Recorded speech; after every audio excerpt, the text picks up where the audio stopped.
Okay, what am I doing today? I am making a garlic drying rack. So this is one side.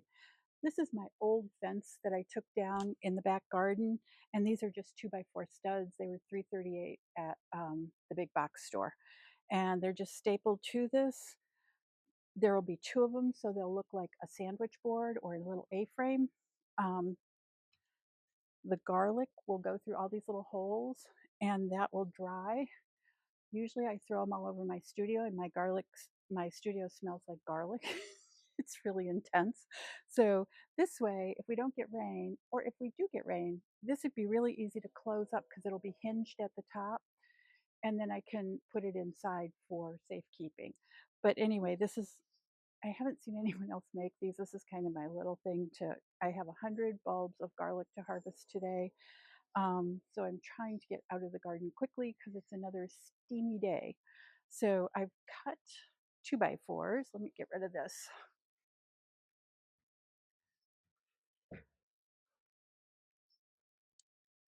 So this long piece is 40 inches and these are 21 inches. And I think this is a really good size for a small garden. 100 bulbs last me all year and then some, and even with some to give away to the neighbors or my kids. I'm using a Craig uh, jig, which I really do like these. Uh, I bought this when I redid my kitchen, and it was such a time saver, and it makes really nice tight joints. I really do like it.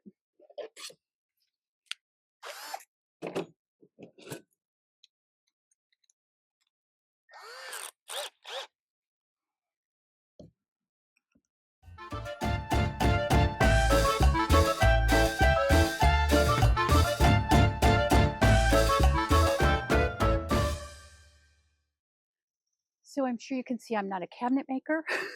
Don't need to be to do this project. What a great starter project to get used to tools. I haven't had my tools out for a while, but this is perfect for what I need. So now let me get my piece of fence, and I pre-cut this earlier, but it fits perfectly. And then I'm just going to use a staple gun.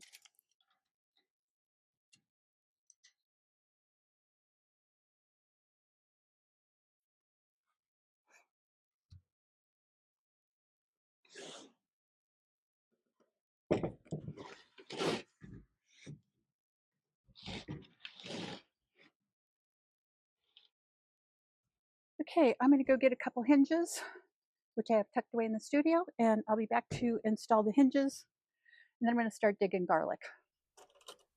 All right, I have my hinges, and I've got things pretty well measured out here, and I'm just going to attach the hinges.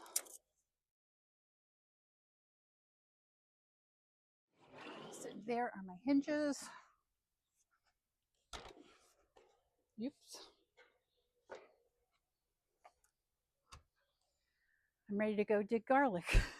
So I'm so happy that's done. I might have to make a second one for onions. I have some onions bolting, which I started all my onions from seed, and they're not supposed to bolt when you start them from seed. They've had plenty of water. Their onions are heavy drinkers and feeders. They got everything they needed this year, so I'm not sure what happened. It could be the variety. We've had exceptionally hot weather, humid weather, and usually when they go to seed, they're under stress. So I'm a little under stress. I could go to seed. so, so I'm going to go get my pitchfork. I'm going to go start digging garlic out and put my tools away and get ready for the next project.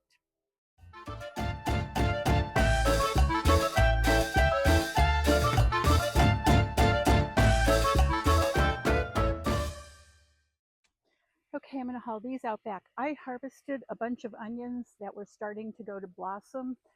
Um, Onions that are going to blossom are not going to store well. So I'm going to cook those down into caramelized onions and dehydrate them, and then I'll have onion powder. But I have a good, not my best crop of garlic, and it's the first time ever I actually had heads rot in the ground. I have never had that happen before. We did have a cold, wet spring, um, but I'm going to be happy for what I have. So we have plenty to get us through and probably plenty to give away. This was another experiment I did. I wanted to put a cabbage in the middle of all the garlic and onions just to see if it would keep the cabbage moth butterflies away, and it did. But it's the tiniest little head of cabbage I have ever grown. So I don't think I would do that again, but it did work. Maybe if there was more spacing, that might work. I'm going to go put these out to dry, cut the tops off the onions, and probably tomorrow I will start my caramelized onions. I've got a couple ideas on this. The other thing that could happen is if this doesn't work the way I want it to, I can put eye hooks in the top and hang it from the rafters. This would even work in my chicken coop because my rafters are really high. Um, and I wouldn't have a problem with that. They would be out of the way. It gets good air circulation, and that way it wouldn't take up any space. So I like things that are changeable, but two eye hooks in the top and a couple hooks up in the top of the rafters, and you could easily hang this up. So I'm going to go harvest the rest of my. So my garlic is much smaller this year. It could be weather. I mean, last year I had giant heads of garlic, so we're going to keep pulling. This is a nice size one. These are small. I keep my biggest heads out for next year's crop. So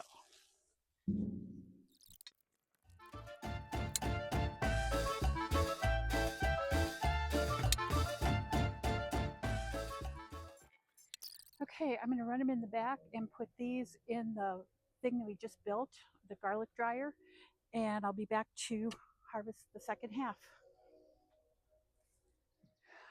Okay, so we are done. This is all the garlic I have. Not the biggest heads I've had, but the big thing I did learn this year, all the onions that went to bloom are Alyssa Craig, the variety Alyssa Craig. The purple onions and the Stuttgart onions are fine. So I have some more Alyssa Craigs on the side of the house. This is fine. I can throw a bunch of these on the grill tonight for dinner. The rest are going to be cooked down and caramelized and dehydrated. I love dehydrated onion powder, so it's a real boost, flavor boost. So this is a win. I am going to put a fan on this. We have an electrical hookup out here, so during the day I will put a fan on this. And then as these shrink down, it's about 2 weeks for onions to fully cure. And I used to braid them. I don't have time anymore, so now I just clip off the tops and put them in a basket and store them in my basement. Um, and then the storage onions will go in here to cure. And those I might hang up because I think they do a little better hanging than they do in a system like this. But we'll find out. So this is a big job out of the way. Every year, this is really starts the beginning of harvest season when the garlic comes out of the ground and the onions start to lay down.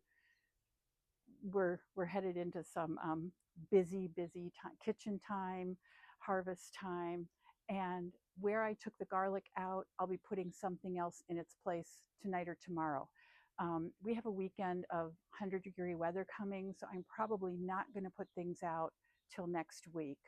And we have rain coming on Monday, so that will be I'll probably put beans and carrots. I also could use some more beets. So that and that will also free up a lot of space around the tomatoes so they get more air circulation. So this was a good day.